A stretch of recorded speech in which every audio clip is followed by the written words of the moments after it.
I'm Sarah Rohde. I'm a nurse anesthetist student from the University of Iowa. We're going to go over how you would use an anesthesia machine as a ventilator for an ICU patient. To start off, this is the on-off button. This is what you would use for doing a circuit checkout. When you use an anesthesia machine for a ventilator, it has to be turned on and off every 24 hours for the system to reboot and redo all of the self-checks that it does, and then you follow a self-check module. That's been taught to the people who are planning to do that already, so we're going to move on from that. Right now we already have the screen on and the ventilator running. This green area is your tidal volume, and this yellow number is your peak pressure. So looking at those, you're going to use these bottom pieces of the ventilator to modify what you want for your tidal volumes. Over here we have an APL valve, which correlates with this bag, which is very similar to the self-inflating bags that you've used before. This valve would correlate with the peak valve on your self-inflating bags. Behind here, this is the most important part of this machine for you guys because it's on the ventilator mode right now. If I flip it off, you're going to notice that the bellows stop, and this bag is how we inflate or bag the patient. See, every time I squeeze this lung inflates. This correlates to how much PEEP you're doing. You can look up here to find out what your peak pressures are as you're ventilating. Most important point on this, when this is to the bag, you are not ventilating your patient. So if we want to turn the ventilator back on, notice the bellows are moving again, and the ventilator is going to be showing spikes that they're being ventilated themselves. So we're going to zoom in on our machine here and go over a few of the things that you can do to manage a ventilated patient. So we're going to talk about everything on this screen here. This is your ventilator screen. The one that was above it, which you don't need to see, is your patient vitals. In the ICU, you can use your own patient vital machine so that it slaves out to the alarm center. In here, this ventilator must be watched all the time because it's meant for the OR. It's meant for constant supervision, and with these patients that we're planning to ventilate, we're going to be in what we call pressure control ventilation, PCV. This is where you change the mode of your ventilator. There's many options here, but to keep things simple, we're just going to talk about pressure control right now. When you're in pressure control, that does not determine what tidal volume you're getting, which means you have to be very cognizant of how much this tidal volume is. If we increase, so right here, the peak inspiratory pressure, if we increase this to 20, we're at 590 right now for our tidal volume. Watch what happens to our number. It's going to increase drastically. So you don't want to be doing this on a patient with poor lung compliance who can cause a pneumo and multiple other things. Your PEEP is also over here, and if we increase that, you're going to see this increase as well. So we were at 1063. This next breath will likely be much higher.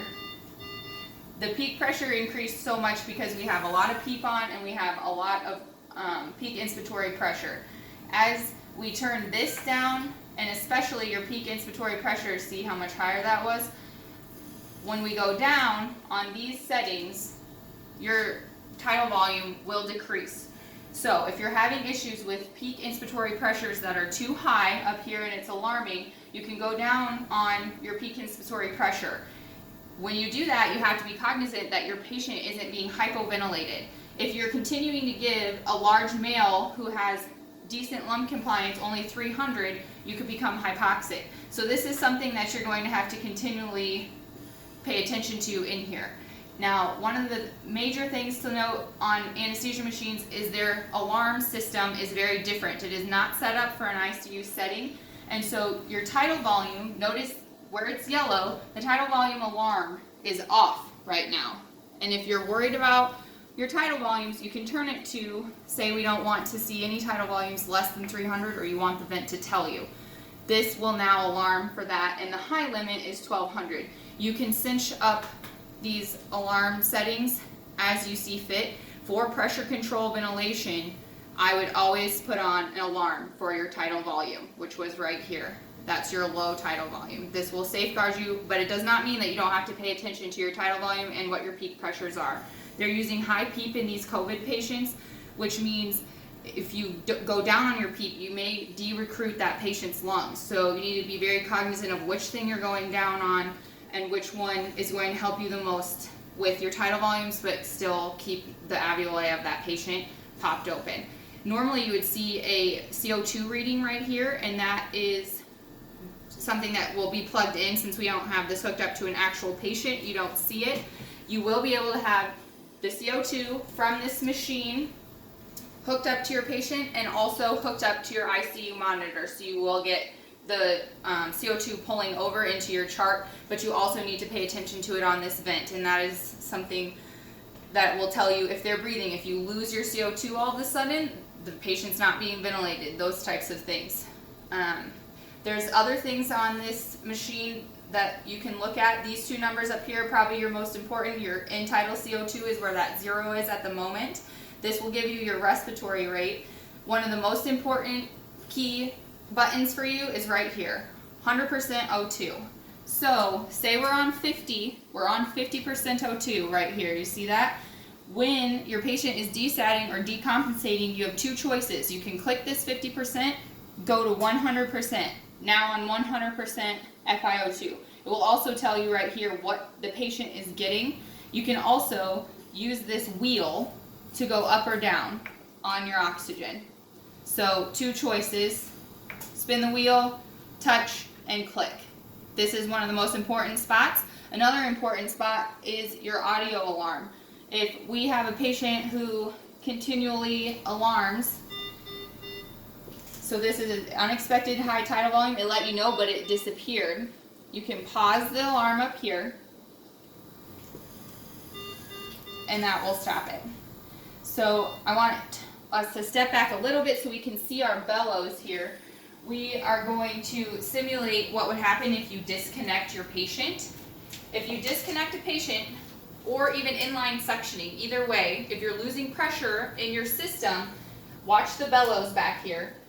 When I disconnect, they're going to completely fall because you disconnected your circuit, or they may only fall a little bit, but look how difficult it is for these bellows to increase.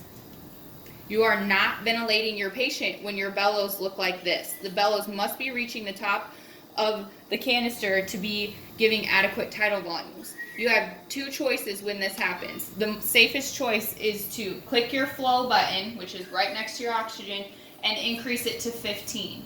We're going to increase your flows to 15 to refill this bellows. Now look back at the bellows. They go down and fully inflate. I'm going to, one more time while you're watching that, disconnect. You'll see your bellows fall.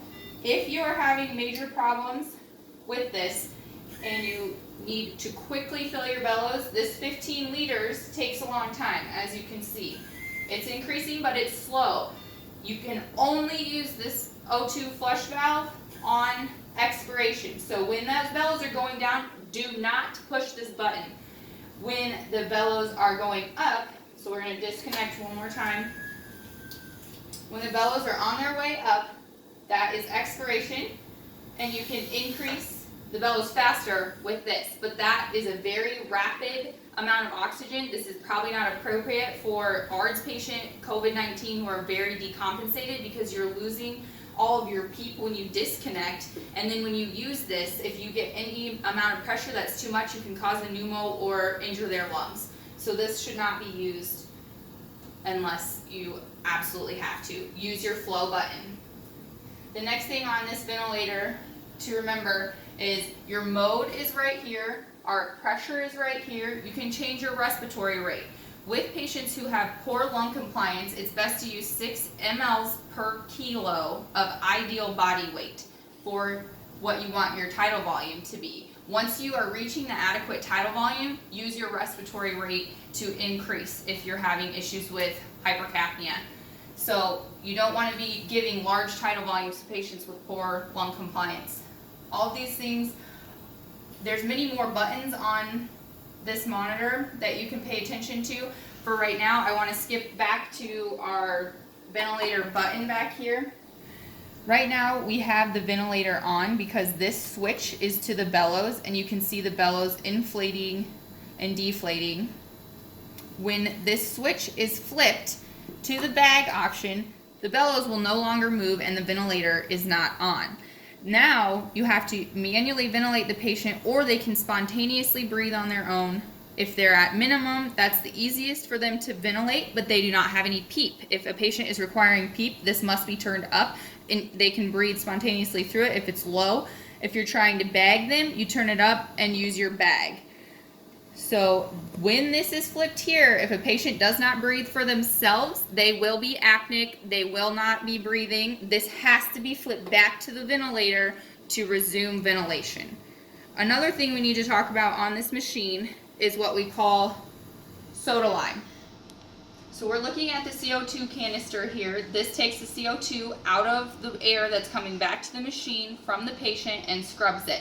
If this gets overwhelmed or exhausted, it usually turns a bright purple. This is not an appropriate indicator. You will see alarm on the vent that tells you that your CO2 is getting high.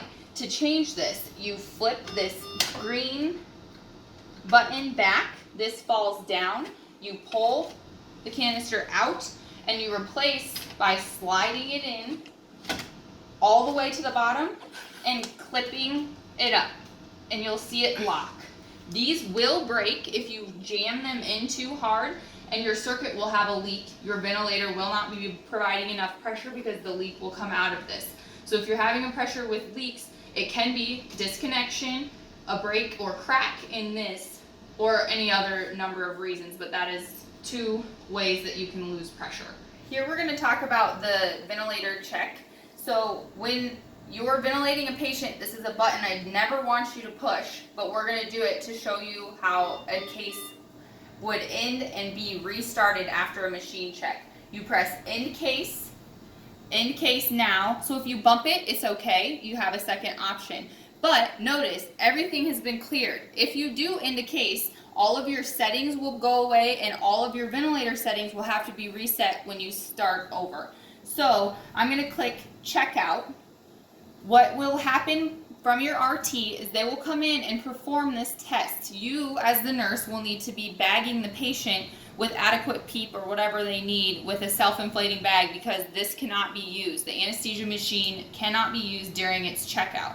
So what the RT is going to do is come in and follow these directions. We won't go through the whole thing, but they click full test, and then they follow these instructions. This takes probably at least 10 minutes between turning off the machine, getting it rebooted, and then starting this. So they will be in charge of that. When you are ready to start a case, you click start, and then you can start the case. Notice, none of this is programmed. If we need to be on 40% FiO2, we must change that. If we need our flows to be at 2, we need to change that as well.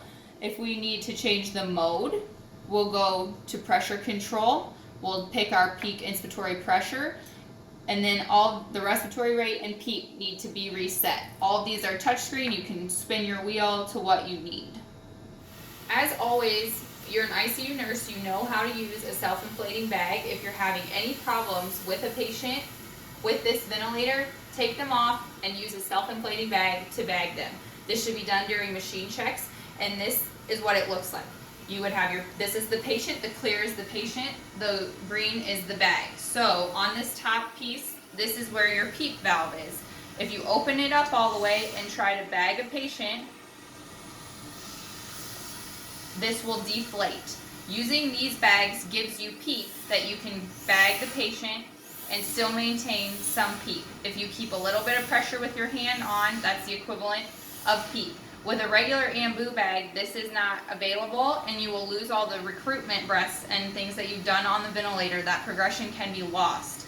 So that also applies to this. If you flip your patient off onto the bag and don't supply PEEP on here, you're still going to lose all the recruitment that you've got. So using a self-inflating bag is the safest way to take a patient off of the ventilator and keep them safe until you can get help.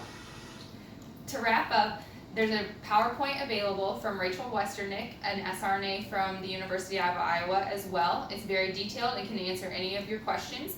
The nursing staff here will also be provided with cheat sheets to manage alarms and other issues that could arise with the vent. And as always, you can always call RT, who will know how to do your machine checkouts and be available to help bag and manage patients if you're unsure what to do with the vent.